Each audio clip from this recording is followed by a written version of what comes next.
अंधकार से प्रकाश की ओर की यात्रा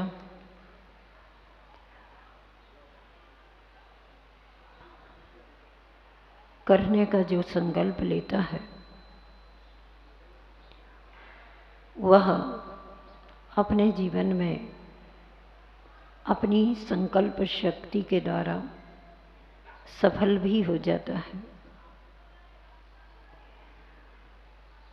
कोई भी व्यक्ति संकल्प शक्ति की दृढ़ता के बिना अपने जीवन में चारित्र के क्षेत्र में, संयम के क्षेत्र में, सदाचार के क्षेत्र में सफल नहीं हो सकता। संकल्प शक्ति को जो उद्घाटित करता है, सफलता उसके चरण चूमती है।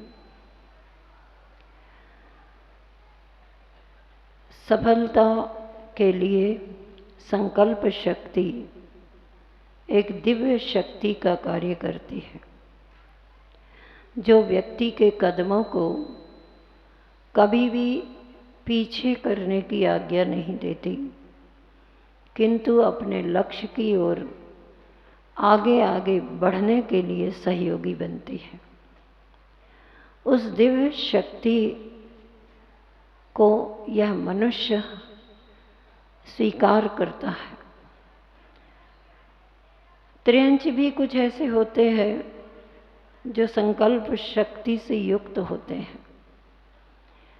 जैनागम की अपेक्षा से त्रियंचों में भी संकल्प की वह शक्ति होती है, भले ही आंशिक होती हो, कि वे अपने जीवन में त्याग के क्षेत्र में, संयम के क्षेत्र में पूर्ण महाव्रती भले न बन पाए, लेकिन एक देश व्रती तो बन ही जाते हैं। आचार्य श्री जी हमेशा एक संकल्प शक्ति से युक्त सियार का उदाहरण देते हैं, और जो मनुष्य अपने आप को होशियार मानते हैं उनको संबोधन करते हुए कहते हैं, होशियारो सियार की बात सुनो। वह सियार जिसने रात्रि भोजन ही नहीं किंतु रात्रि में जल पान करने का भी त्याग कर दिया था। पशुओं के पास भी इतनी विवेक शक्ति होती है, और कभी वह विवेक शक्ति किन्हीं संत के उपदेश से प्रभावित होकर उद्घाटित हो जाती है, तो त्रियंच का जीवन भी मानव प्राणी जैसा बन जाता है। कई उलझे हुए मनुष्य सुलझे हुए त्रियंचों के जीवन से भी पीछे रह जाते हैं। आचार्य समंतभद्र स्वामी जी ने उलझे हुए मनुष्यों को सुलझे हुए त्रियंचों के उदाहरण प्रस्तुत किए हैं।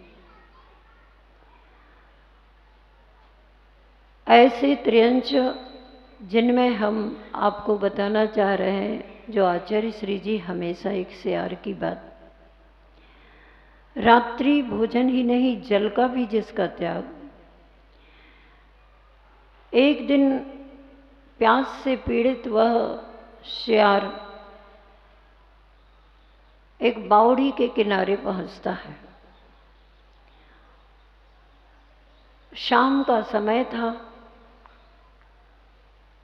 वह निकट में पहुंचता है, ये देख करके कि मैं पानी पीऊंगा, अभी प्रकाश है, उजाला है। लेकिन बावड़ी के अंदर जब उतरता है तो उसे थोड़ा अंधेरा दिखाई देता है। इस स्थान पर अगर कोई मनुष्य होता तो एक सर्च लाइट अथवा कोई भी लाइट का सिस्टम साथ में रखता, उसको ऑन करता और सोचता अभी तो उजाला है, चलो पी लो पानी। लेकिन वह सियार अंदर देखता है कि अंधेरा हो रहा है, बाहर आता है, फिर देखता है बाहर तो थोड़ा प्रकाश है, दूसरी बार भी कोशिश करता है, अंदर जाके फिर अंधकार दिखता है, शाम का समय है तो अब जितने बार ऊपर आएगा प्रकाश थोड़ा थोड़ा सा कम होता जाएगा और अंदर का अंधकार और अधिक बढ़ता हुआ उसे नज़र में आएगा ही आएगा। वह ऊपर आकर के देखता है अब तो मेरा पानी पीने का समय निकल गया और बिना पानी पिए ही वह रह जाता।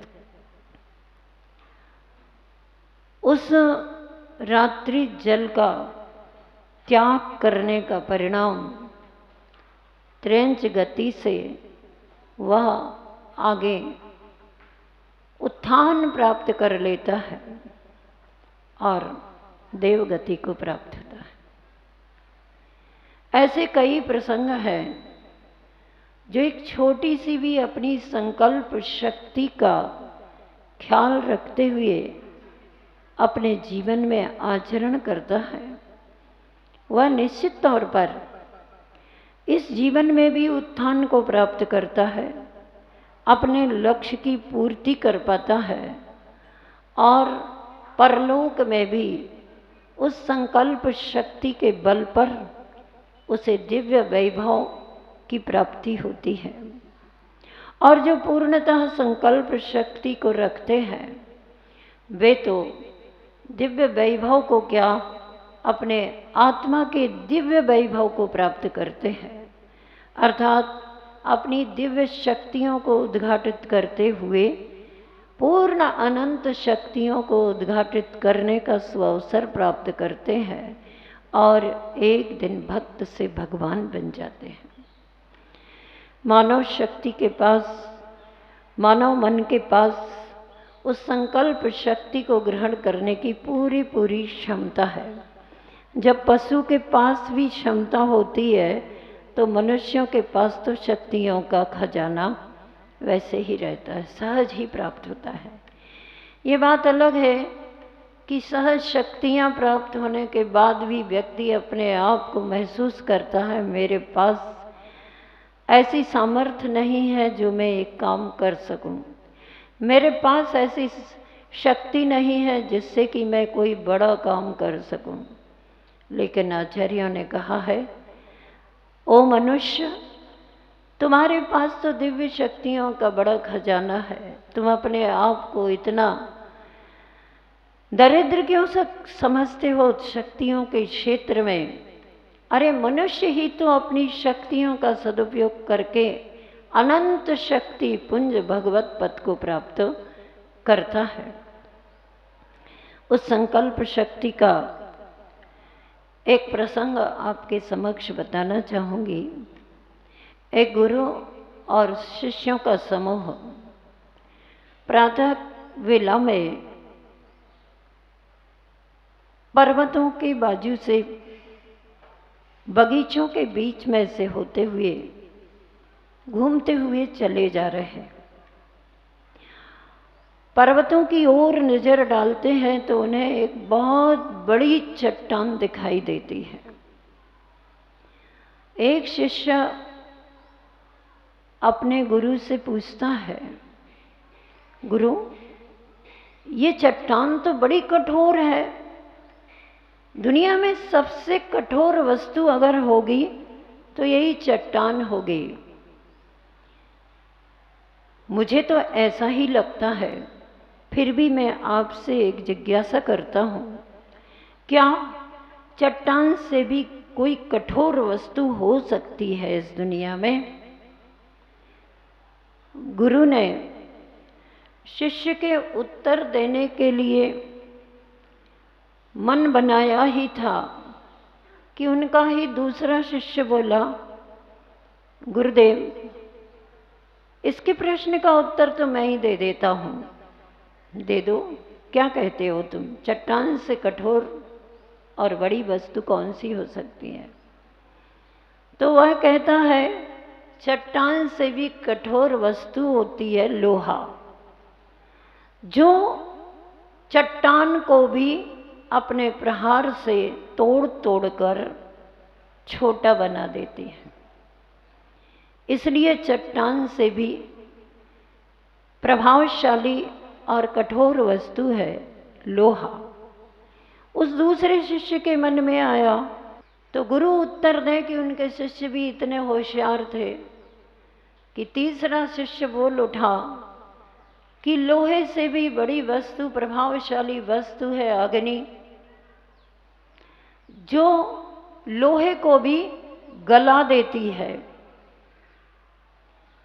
उस प्रश्न का उत्तर पाकर दूसरा शिष्य बड़ा प्रसन्न हुआ। फिर तीसरे शिष्य के मन में जिज्ञासा आती है, वह भी अपनी एक जिज्ञासा रखता है और कहता है, क्या अग्नि से भी कोई बड़ी वस्तु होती है प्रभावशाली? तो उनका चौथा शिष्य बोल पड़ता है, वह कहता है, अग्नि से भी प्रभावशाली अगर इस दुनिया में कोई वस्तु है तो वह है पानी। क्यों? सिद्ध करो। तो उसने कह दिया, जलती हुई कितनी भी अग्नि की ज्वालाएं विस्तृत हों, अगर पानी का सिंचन कर दिया जाता है तो वह पानी अग्नि को बुझा देता है। ठीक है। अब जिसने उत्तर दिया उसके मन में एक जिज्ञासा, जिसने गुरु के समक्ष रखी, वह कहता है, बताओ क्या पानी से भी बढ़कर के प्रभावशाली कोई चीज होती है? तो फिर उनका एक शिष्य बोल उठता है, जी गुरु जी, मैं इस प्रश्न का उत्तर देता हूँ। गुरु बड़े खुश कि मेरे शिष्य इतने होशियार, मैं उत्तर दूं इसके पहले ही ये उत्तर देते चले जा रहे हैं। उसको आज्ञा मिली तो उस शिष्य ने कहा कि पानी से भी अगर कोई प्रभावशाली सामर्थ्यशील वस्तु है तो हवा है। कैसे है, सिद्ध करो। तो उसने कहा कि बरसते हुए पानी को भी हवा उड़ा ले जाती है। आपने देखा होगा कि जब कभी पानी गिरने को होता है और तेज हवा आ जाए, वायु का वेग आ जाए, तो वो सब कहने लगते हैं, अब ये पानी यहाँ नहीं गिरेगा, अब ये हवा पानी को उड़ा ले जाएगी। चर्चा चलती रही। अंत में उस शिष्य ने प्रश्न कर दिया, गुरुजी अब आपकी बारी है, अब आप बताइएगा कि हवा से भी कोई सामर्थ्यशील प्रभावशाली कोई और वस्तु है क्या? तो गुरु ने कहा, सुनो, चट्टान से अधिक प्रभावशील लोहा, लोहा से अधिक प्रभावशाली अग्नि, अग्नि से अधिक प्रभावशाली पानी, और पानी से अधिक प्रभावशाली सामर्थ्यशील हवा। तो अब हवा से भी अधिक कोई सामर्थ्यशील वस्तु है? तो गुरु ने कहा, हाँ है। वो क्या है? तब उन्होंने कहा, सबसे ज्यादा प्रभावशाली यदि कोई है तो वह है मनुष्य के मन का संकल्प, जिसे विल पावर के नाम से सब जानते हैं। जिसका विल पावर स्ट्रांग होता है वह बड़े से बड़े कार्य करने में सफल होता है। स्ट्रांग विल पावर वाले कुछ लोग ही मिल जाए ना, तो इतिहास की धारा को बदल दें। आचार्य श्री जी वर्तमान में will power, strong will power के धनी है, दृढ़ संकल्प शक्ति के वे धनी है, दृढ़ महाव्रतों का वे पालन करते हैं। महान व्रतों को जो पालन करते हैं वो महापुरुष होते हैं, और उन महापुरुषों के जो भी कार्य होते हैं, जो भी विचार होते हैं, जो भी उनकी सोच होती है, वो सब महान होती है। बचपन से ही विद्याधर की संकल्प शक्ति एक दिव्य संकल्प शक्ति के रूप में थी। बचपन से ही विद्याधर का व्यक्तित्व एक महान व्यक्तित्व के लक्षणों को दर्शाता था, जिसको आप सभी कहते हैं एक सूक्ति के हिसाब से, पूत के लक्षण पालने में। आचार्य श्री जी ने मूकमाटी महाकाव्य में और भी लिखा कि आप लोग कहते हैं पूत के लक्षण पालने में, गुरु की आज्ञा पालने में, टालने में नहीं। पूत के लक्षण पालने में जो होते हैं वे जैसे जैसे अपने बुजुर्गों की, अपने महान पुरुषों की, अपने गुरु की आज्ञा का पालन करते चले जाते हैं, उनका व्यक्तित्व उतना ही अधिक महान और उच्च बनता चला जाता है।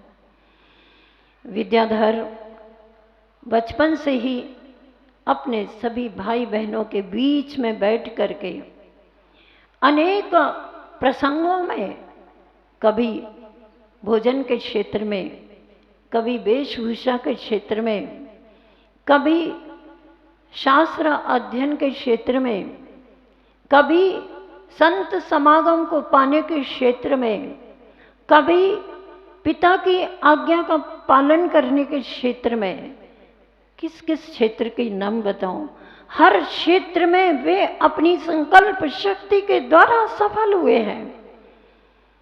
और उसी संकल्प शक्ति का प्रभाव रहा कि पिता के मना करने के बाद भी, भाई के द्वारा मना करने के बाद भी वे संयम की राह पर आगे बढ़े, घर छोड़ दिया, परिवार छोड़ दिया, मात्र एक ही संकल्प शक्ति कि मुझे अपने आप तक पहुंचना है।